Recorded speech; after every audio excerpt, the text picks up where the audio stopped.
Good morning students. आज हम पढ़ेंगे स्टेट्स ऑफ मैटर। जो साइंस का एक टॉपिक मैंने आपको करवा दिया था इसके पहले, जो हमारा चैप्टर 1 चल रहा है मैटर इन अवर सराउंडिंग, उसका एक टॉपिक अपना हो गया था स्टार्टिंग में, और उससे कुछ क्वेश्चन आंसर्स में मैंने जो टेक्स्ट इंटरनल क्वेश्चन आंसर्स थे वो करा दिए थे। अब मैं सेकेंड टॉपिक पे आऊँगा, चैप्टर 1 का सेकेंड टॉपिक। ये आप देखें, ये सबको क्लियर हो रहा है? क्या लिखा हुआ है? States of matter. क्या लिखा हुआ है देखो आप, क्लियर है? States of matter. ठीक है, तो हम जो मैटर पढ़ रहे हैं, मैटर जो होता है, जो हमने पिछली क्लास में पढ़ा था कि जो भी anything in our surrounding which is having mass and volume is known as matter. Okay, so जो स्टेट्स ऑफ जो मैटर होते हैं उसकी तीन स्टेट्स होती है। तीन तरह से मैटर पाया जाता है। या तो वो सॉलिड स्टेट में पाया जाएगा, क्या लिखते हैं, ये लिखा है सॉलिड स्टेट, या तो वो सॉलिड होगा। या नंबर 2 क्या लिखा हुआ है, लिक्विड स्टेट, या वो लिक्विड फॉर्म में होगा।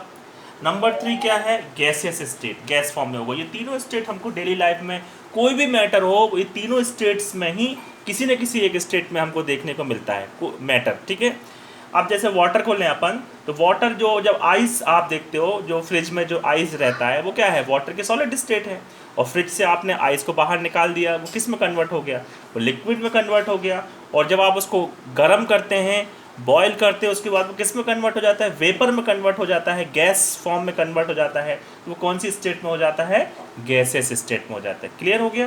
तो ये तीनों स्टेट हमको देखने को मिलती है स्टेट्स। ठीक है, इसके अलावा 2 स्टेट पर और रिसर्च हुआ है।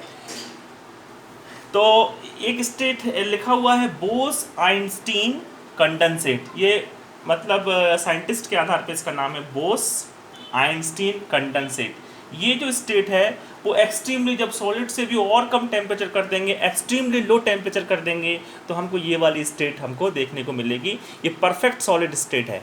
ठीक है, तो ये डेली लाइफ में तो हम ये पॉसिबल नहीं है, बट स्पेशल कंडीशन में हमको बस ये मिलेगी। ठीक है ना, ये कब मिलेगी, जब बहुत ही कम टेम्परेचर होगा, सॉलिड से भी और भी कम टेम्परेचर होगा, तो उसमें क्या होगा, उसको परफेक्ट सॉलिड बोलेंगे। तो उस कंडीशन में उसको बोलते हैं बोस आइंस्टीन कंडेंसेट। ठीक है, उसी प्रकार से एक और स्टेट अभी जो रिसर्च चल रही है, प्लाज्मा स्टेट। प्लाज्मा स्टेट मतलब गैस, किसी चीज़ को गर्म करते हैं तो वो गैस में कन्वर्ट होती है। यदि और भी ज़्यादा गर्म कर दे तो और भी पार्टिकल दूर दूर हो जाएंगे। एक्सट्रीमली हाई टेम्परेचर पर, इनफाइनाइट टेम्परेचर पर बोल सकते हैं, एक्सट्रीमली हाई टेम्परेचर पर जो हमको स्टेट मिलेगी वो होगी प्लाज्मा स्टेट। ये 2 स्टेट तो डेली लाइफ में नहीं मिलती थी हमको। ये तीनों स्टेट के बारे में पढ़ना है। कौन सी state, solid state, liquid state और गैसियस स्टेट। ठीक है ना, अब हम इन तीनों स्टेट की प्रॉपर्टीज़ को कंपेयर करेंगे।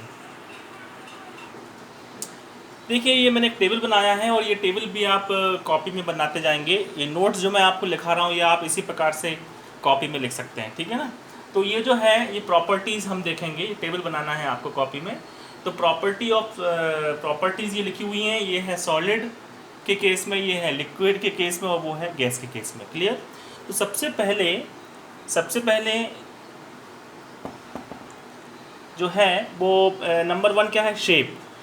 तो आप देखते हो सॉलिड का शेप कैसा होता है, फिक्स होता है।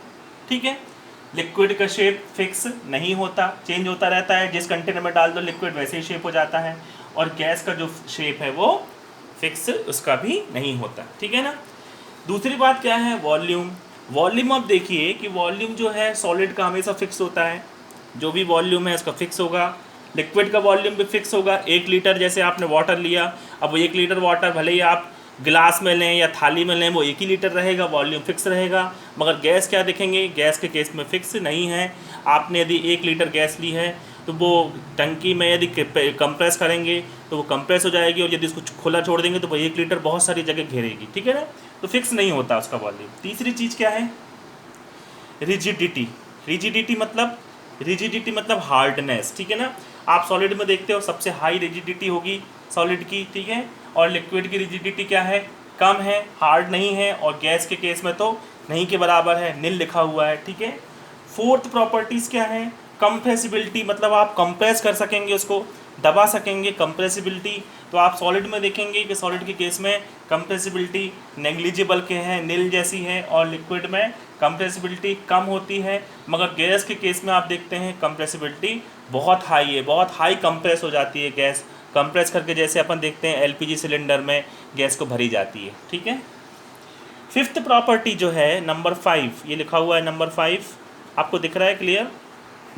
मैं एक थोड़ा कैमरा घुमा देता हूँ, 1 मिनट। तो नंबर 5 जो है क्या लिखा हुआ है? फ्लूडिटी। फ्लूडिटी मतलब फ्लो करना, ठीक है ना, फ्लो करना, फ्लूडिटी। उसमें ये भी लिखा हुआ है फिलिंग कंटेनर। जैसे आपको फ्लो करेगी कोई चीज़ तो वो कंटेनर को भर लेगी, भर पाएगी या नहीं भर पाएगी, उसको फ्लूडिटी बोलते हैं। तो सॉलिड के केस में फ्लूडिटी सबसे कम है, वो फ्लो नहीं करता सॉलिड कभी भी। दूसरी चीज़ लिक्विड में आप देखोगे लिक्विड फ्लो करता है, लो होगी उस केस में, फ्लो तो करता है मगर कम फ्लो करता है। मगर गैस के केस में बहुत हाई फ्लूडिटी होगी, बहुत तेज़ी से गैस मूव करती है। ठीक है ना।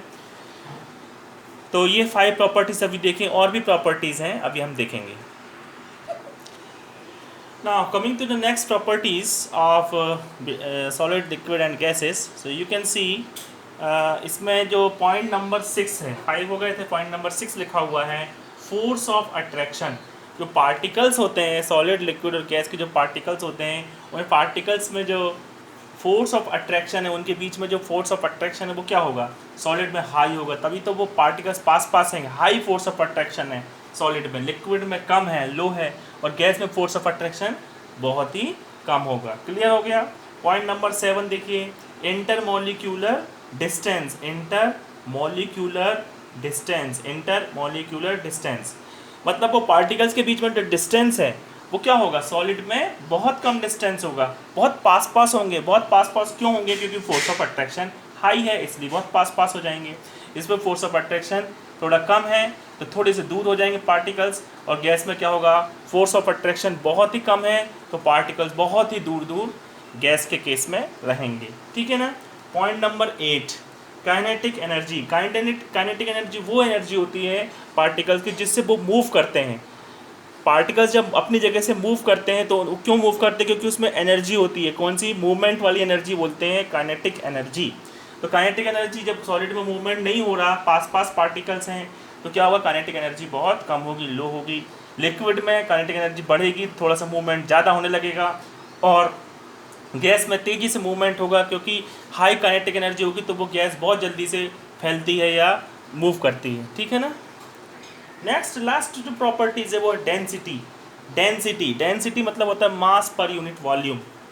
डेंसिटी क्या होता है? मास पर यूनिट वॉल्यूम। एक पर्टिकुलर वॉल्यूम, पर्टिकुलर स्पेस में कितने ज़्यादा पार्टिकल्स हैं उसको बोलते हैं डेंसिटी। तो डेंसिटी सॉलिड में क्या देखेंगे अपन? बहुत ही हाई डेंसिटी है। सॉलिड आप देखते हो कि सॉलिड के केस में बहुत हाई डेंसिटी होती है, और लिक्विड के केस में कम डेंसिटी होगी, और गैस के केस में बहुत ही कम डेंसिटी होगी। जैसे आप देखें कि 1 किलो जो वजन होता है, 1 किलोग्राम का जो बाट होता है वो इतना बड़ा होता है, 1 किलोग्राम का बाट। और यदि 1 किलोग्राम आप लिक्विड ले लें, वाटर ले लें, तो वो बहुत मतलब 1 किलोग्राम बाट से थोड़ा जगह बड़ी जगह घेरेगा। और यदि 1 किलोग्राम आप वो ले लें, गैस ले लें, तो क्या होगा? बहुत ही ज़्यादा जगह में वो फैलेगी गैस। ठीक है ना, क्योंकि उसकी डेंसिटी बहुत कम होती है। ये कितनी प्रॉपर्टीज़ अपन ने पढ़ी? 9 प्रॉपर्टी पढ़ी है अपन ने। तीनों के बीच डिफरेंस है, तो ये एग्ज़ाम में भी आता है, इनके बीच में टेबुलेट करना और कंपैरिजन करना, तीनों के बीच प्रॉपर्टीज़।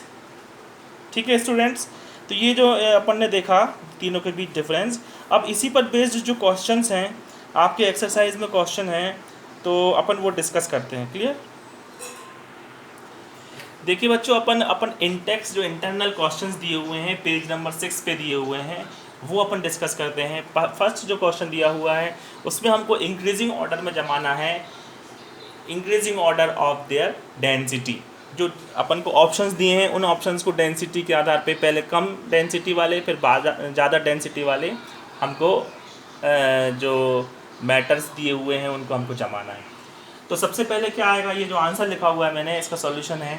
सबसे पहले क्या आएगा? एयर। देखो पहले जनरल में बता दूं आपको कि सबसे कम डेंसिटी गैस की होगी, अब ये अपन ने पढ़ा भी है। उससे ज़्यादा लिक्विड की होगी, उससे ज़्यादा सॉलिड की होगी। तो सबसे पहले अपन गैस चुनेंगे, तो गैस में सबसे एयर ही आएगा। एयर की डेंसिटी सबसे कम है।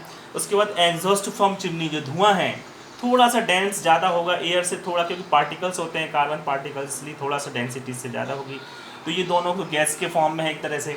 उसके लिक्विड की बात करें, 2 लिक्विड दिए हुए हैं, वाटर और हनी। वाटर थोड़ा पतला होता है, हनी जो होती है, जो शहद होती है वो गाढ़ी होती है।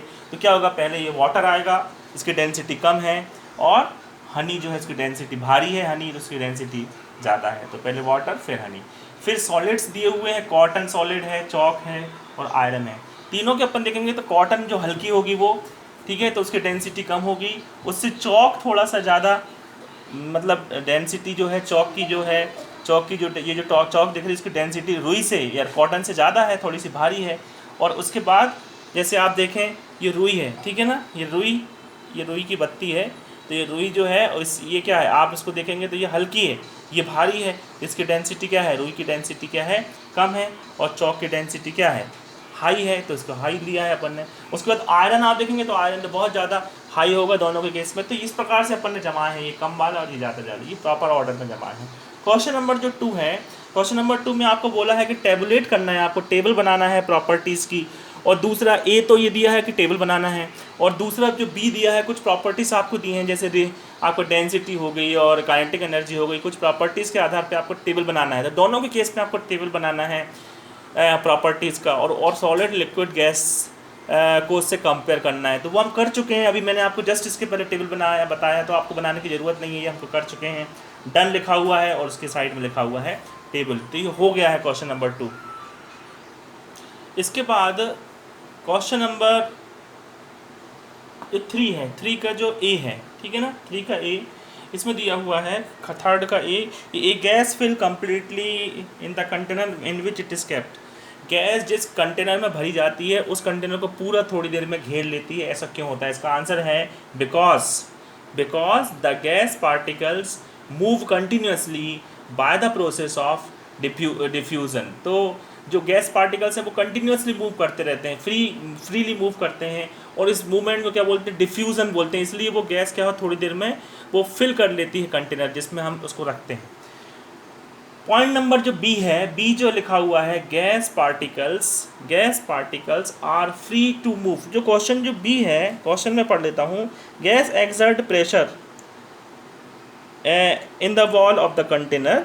मतलब गैस जिस कंटेनर में भरी जाती है उस कंटेनर की जो वॉल है उसके ऊपर प्रेशर डेवलप करती है गैस, ठीक है ना। उसके क्यों होता है ऐसा? क्योंकि gas particles are free to move, freely move करते हैं विथ हाई काइनेटिक एनर्जी।